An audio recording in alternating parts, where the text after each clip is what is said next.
আমরা একটা শুয়োর যে নিকৃষ্ট প্রাণী মনে করি, যেটা খাওয়া সম্পূর্ণ নিষেধ মুসলমানের জন্য, সেই শুয়োর যদি আল্লাহর কাছে বলে এই কথা যে আল্লাহ তুমি বেনামাজির চেহারা আমার দেহ, বেনামাজির হাতের খাওয়া কি খাওয়া যাবে? বেনামাজির হাতের খাওয়া খাইবেন না। কোনো মানুষ দাওয়াত দিলে চিন্তা করবেন সে নামাজি কিনা, সে সুস্থর কিনা, সে গুসখোর কিনা, ওই চিন্তা করে তারপরে দাওয়াত দিবেন। সব জায়গায় দাওয়াত খাওয়া যাবে না। বেনামাজি যদি ভাই এই মধুটা আপনি খান, বলবেন না তোর মতো বেনামাজির মধু আমি খাই না। যেদিন নামাজ পড়তে পারবে ওই দিন আমার থেকে আমার মধু খাওয়া সবার করে সবকিছু খাওয়া যাবে না, সব বন্ধুর সাথে চলা যাবে। আপনি যদি নামাজি বন্ধুর সাথে চলেন, আপনি বেনামাজি, আপনাকে ওই নামাজে যাওয়ার সময় রিকোয়েস্ট করবে ভাই নামাজ পড়ো। আপনি যদি বেনামাজির সাথে চলেন, আপনি নামাজ পড়েন, আপনাকে সে চেষ্টা করবো যে এদিক সেদিক ঘুরে আপনার নামাজটা নষ্ট করা, কারণ তার সাথে শয়তান থাকে। সেই শয়তান নাম হচ্ছে কারিন জিন। যে ব্যক্তি 5 ওয়াক্ত নামাজ পড়ে তার কারিন জিনটা আস্তে আস্তে মৃত হয়ে যায়। আর যে ব্যক্তি 5 ওয়াক্ত নামাজ পড়ে না, তার কারিন জিনটা তার সাথে থাকে এবং জিন্দা থাকে। সে সবসময় চেষ্টা করে যে নামাজ না পড়ানোর জন্য। প্রত্যেক মানুষের সাথে কারিন জিন আছে, কারোটা আছে মৃত, কারোটা আছে অর্ধেক মৃত, কারোটা আছে জিন্দা। আমরা যদি 5 ওয়াক্ত নামাজ পড়ি, আমরা যদি জিকির করি, তাহলে ওই জিন আমাদের মধ্যে থাকবে না। বাথরুমে ঢোকার সময় বিসমিল্লাহ করে ঢুকবেন, যদি দোয়া না পারেন। বের হওয়ার সময় ডান পা দিয়া বের হবেন, বিসমিল্লাহ করে বের হবেন। ঘর থেকে বের হওয়ার সময় বাম পা দিয়ে বের হবেন, ঘরে ঢোকার সময় ডান পা দিয়ে বের হবেন, বিসমিল্লাহ করে ঢুকবেন। কোনো দোয়া পারেন আর না পারেন, আপনি প্রত্যেকটা মুহূর্ত ইবাদত করবেন। আপনি খাইতেছেন, বিসমিল্লাহ করে খান। আপনি খাওয়া শুরুছেন, আলহামদুলিল্লাহ বলেন, আল্লাহ শুকরিয়া আদায় করলেন, শুরু করলেন আল্লাহর নাম নিলেন। আপনার খানাটাও আপনি ইবাদত কয়দিন বাঁচবেন? দাদা নাই, দাদি নাই, মা নাই, বাবা নেই, অনেকের দুনিয়াতে কেউ নাই, সে জানে যে আমার কেউ দুনিয়াতে নেই, আমি মানে হচ্ছে এই বুঝানো যে তোর আগের যে বংশধরেরা সব চলে গেছে, তুই একদিন থাকবি না। তুই বিশ্বাস করে চল, এমন ভাবে চলিস না আল্লাহ না করে, আল্লাহ তোকে মহব্বত না করে।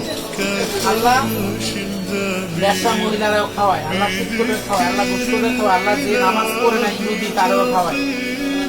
কারোর খানা অফ রাখছে আল্লাহ, কারোর খানা অফ রাখে। যদি কারোর খানায় অফ না রাখবে, আমি কিভাবে নামাজ না পড়ে বাঁচতে চাই? আমি কিভাবে আমার দাঁড়িয়ে রেখা দিই? আমি কিভাবে হাত পেট করে রাস্তায় ঘুরি? আল্লাহকে আমার দেয় নাই যে তুই হাত পেট করে ঘুরোস? তোরে তো আমি মুসলমানের ঘরে জন্ম দিচ্ছি, তোরে আমি শেষ নবীর উম্মত হিসাবে বানাইছি। যে নবী না হইতো দুনিয়া হইতো না। তুই কেমনি এই নবীর উম্মত হইতো রাস্তায় হারো ছাপে? তুই রাস্তাতে সুন্নত গুলো কেন আঁকড়ে ধরস না? তোরে তো আমি মায়া মহব্বত করে বানাইছি। আমি তো তোরে কাফের, আমি তো তোরে হিন্দু, আমি তো তোরে বৌদ্ধ, আমি তো তোরে যারা লিঙ্গর পূজা করে, যারা মূর্তির পূজা করে, ওই মায়ের করে তোরে পাঠিয়ে পারতাম। আমি তো তোরে পাঠিয়ে দিই, আমি মুসলমানের উম্মত, রাসূলের উম্মত হিসেবে, মুসলমান হিসেবে তোরে দুনিয়াতে পাঠিয়েছি। মায়াও লাগে না আল্লাহর জন্য? কিভাবে এই উশৃঙ্খল চলাফেরা করো? বাদ্যযন্ত্র, গান, সিনেমা, নাটক, শেষ মুহূর্তটা তুই ঘুমাস, শেষ কেন? এই মোবাইলটা দিচ্ছে আল্লাহ কিসের জন্য? ব্যবহার করার জন্য। এটার মধ্যে ভালো আছে, খারাপ আছে, এটার মধ্যে কোরআন আছে, এটার মধ্যে 3x আছে। তোমাকে বাচ্চা দিল কোরআন, তোমাকে খারাপ দিকগুলো বাদ দিতে হবে। তাইলে তোমার জীবন সুন্দর হবে, তোমার জীবন ভালো হবে, তোমার জীবন রাসূলের সুন্নতে আলোকিত হবে। প্রত্যেকটা মানুষের জীবনে আল্লাহর প্রতি মহব্বতের মায়া হয়, যখন সে আল্লাহর ইবাদত, আল্লাহর জিকির করে। একটা লোক বেনামাজি, সে কখনোই নামাজ পড়ে না, সে যখন আল্লাহর মানুষ যখন ইবাদত করে, বন্দেগী করে, মানুষ যখন ইসলামের দাওয়াত দেয়, মানুষ যখন একটা জায়গায় মাটিতে যায়, তার মনটা একবার নরম হয়ে যায়, কালকে থেকে ভালো হয়ে যাবে। কালকে আর আসে না, কালকে থেকে সে চেষ্টা করলে ভালো হয়ে যাবে। কালকে শেষ মনে থেকে সব কিছু চলে গেছে। তওবা করে যে কালকে আমি ফজর না পড়ি, আসর মাগরিব এশা আমি পড়ব, ফজর নালে বাদ দিয়ে গেছে আমার, বাকিগুলো আমি বাদ দেব। তাহলে তার ভিতরে আস্তে আস্তে নামাজ, রোজা, আমাদের সমস্যা চায় না যে ভালো এই জন্য একেবারে আজকে ফজর নামাজ মিশতেছে, বাকি নামাজগুলো পড়ে লাগে। তুমি যদি মনে করো যে আধা ঘন্টা পরেই তো নামাজটা আর একটু ঘুমাইলই, তোর শয়তানের ঘুমাইয়া তোর শরীর মেসেজ করবো, তোর সেই ইত্যাদি করতে যেতে নামাজ যাবে।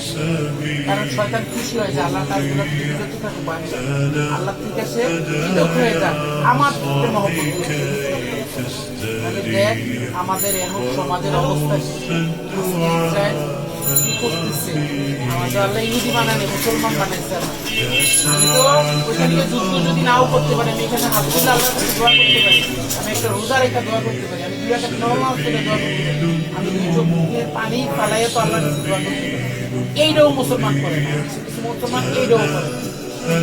আলহামদুলিল্লাহ আমরা এসব নামাজ শেষ করে আসছি এবং আইসা আমরা ইহুদিদের কথাগুলো শুনতেছি। আমাদের সবাইকে হেদায়েত নসিব করো। আল্লাহ রাসূলের রাস্তায় চলার তৌফিক দান করুন। আমিন।